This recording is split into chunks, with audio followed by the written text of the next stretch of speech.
Today's question came from one of our commercial insureds that was worried about being sued by an employee, which brings us up to a series of these video question answerings. Is what do you do in the case of responding to an employment practices liability lawsuit? First of all, what you might want to try to do is to try to see if there's a way to mitigate the loss by a mediation or arbitration. Uh, Sometimes it's best to nip these in the bud and see if you can resolve this if you feel that there's any warrant to the complaint of the former employee or current employee. This sometimes can be thwarted if the claim went to the EEOC. If it went to the EEOC, then they're going to investigate it, and if they find that the organization is culpable, will aid in the litigation process.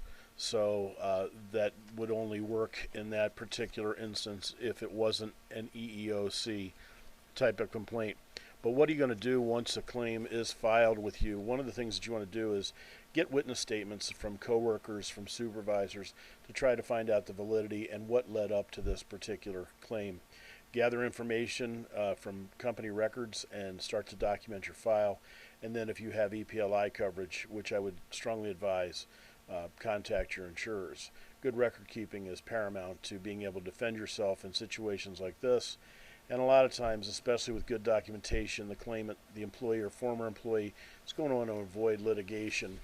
And lastly, I would recommend that you seek out and potentially purchase employment practices liability insurance, and pay attention because there's two distinct different coverages.